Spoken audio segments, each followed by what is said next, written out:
خصوصا په اسلام کې چې زیات خوند راکوي چې هر یو بحث هر یو قصه په ثبوت او په دلیل ده. هر یو قصې سره ته خپل ځان لیدلی شي، ته سره درد احساس کولی شي، ته شخصي احساس کولی شي، د په ځای چې بیخي ته په دې قصه باندې مکمل پوه هم شي.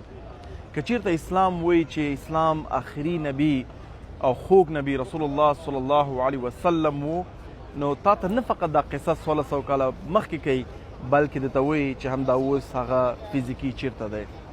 که تا ته وایي چې اولین مسجد قبا و، نو تا ته فزیکي ښیي چې دغه مسجد و. که تا ته وایي قصه کوي د مکه او د مدینه او د سفرونو او د غزوتونو او د تکلیفونو زحمتونو ته هر یو کتلی شي.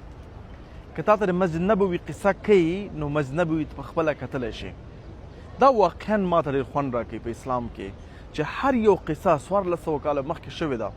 هر یو کار هر یو تکلیف 1400 کاله مخکې تیر شوی دی. نن هم ته سره داسې احساس کوي چې دا کار په تا باندې تیر شوی دی. د هر یو صحابي قصه ته داسې احساس کوي چې ته هلته وې، ځکه دا واقعي قصې دي، دا یو جوړې شوي قصې نه دي لکه څنګه چې اکثر ملحدین یا د دوی کوم بحثونه کېږي، یا عیسویان چې کوم بحثونه کوي، یا همچنان هندوان چې کوم بحثونه کوي چې نعوذ بالله خدای و، 3 سرونه و، که هغه ارجن دی او که هغه کتابونه دي، که بګوت ګیتا دی او که راماین دی او که ویداس دي، هغه ټولې قصې دي چې ته بیا حتی پوهېدلی نه شي. لیکن اسلام چې کوم ادعا تا ته کوي چې اسلام یو دین دی، الله سبحانه تعالی دې دنیا ته رالیږلی دی په مختلف پیغمبرانو په ترو باندې، نو هغه موږ ټول دې ته ثابتولی شو. او چې کله هم یو چا ته شیطان راشي دا پوښتنه وکړي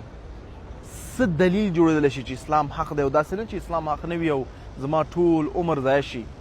ته باید یو پوښتنه وکړې که اسلام په دې دنیا کې حق نه وي، دا په دې معلومیږي چې په دې دنیا کې هیڅ هم حق نه دي او هیڅ هم صحیح نه دي، بلکې دا دنیا په خپل ذات کې وجود نه لري، دا فقط یو فکر دی.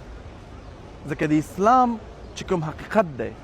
که دا چېرته سړی سوال لاندې راولي، نو بیا باید مکمل زموږ د تجربه سوال لاندې راوړي چې موږ انسانان یو او واقعي په دې دنیا کې یو او نه یو فقط یو کمپیوټر چپ یو فکر دی. الحمدلله مدینه د سکون ښار دی، او زه به د باندې ویډیو ډکه کړم چې څنګه یو ورور